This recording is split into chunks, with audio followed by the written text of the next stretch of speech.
Why are interest rates rising right now? Oh, well, that's a good question.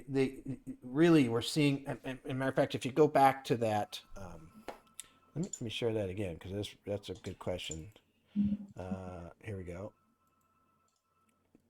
Here's the leading economic indicators. Look, oops, sorry. Look at what has happened historically, right? So we have a downturn, and then look at how long it takes to get back, right? A fair amount of time. That's years. Here's 2000, about 5 years to get down. Here's 2008. Took, a long time from peak to peak here was about, what, 8 years. And so normally when you have a big downturn like you see here, it takes quite a while to come back, right? Because things are in pain here. There's a lot of unemployed, there's a lot of inefficiencies that have been just hammered out of the economy, and they're slowly recovering. Well, look at this. Look at the recovery time. So this hasn't happened. You don't see that anywhere on this chart going back to the 1960s. And so I think this is a great representation. Look at how fast we got back to where we were. So the reason was it wasn't an economic event, it was a health event. It caused an economic event.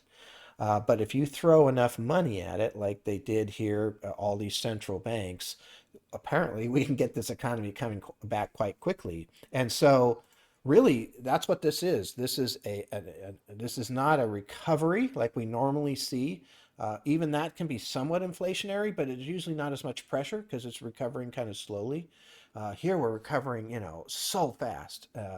And basically what's happening, there's more people that want to spend money right now. I think the Americans saved $6 trillion last year in total.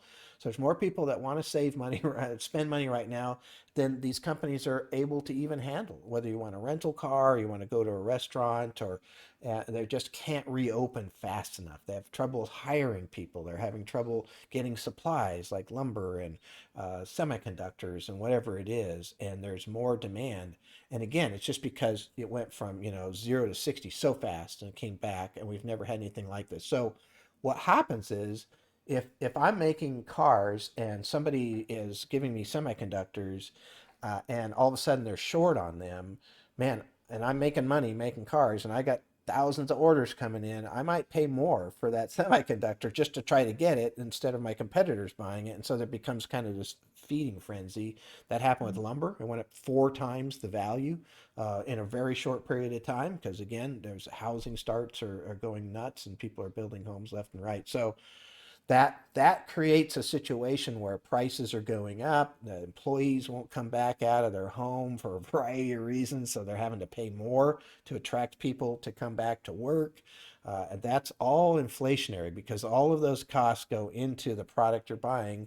Like right now, I think the increased lumber costs have averaged $36,000 more per house, just for the lumber and the increase in the price. So that means that you're going to see interest rates on bonds come up. They come up with price pressure. And so that's what's happening. And we're seeing kind of this inflationary pressure that's coming from all of these supply side shortages. And it's really, really unique. This is a really unusual time frame. We haven't seen anything like this. Again, that chart I showed you, go back to 1860. There's nothing like this where that economy is coming back that fast after being down. So this isn't something we're used to. The corporations aren't used to this. They don't know how to deal with this.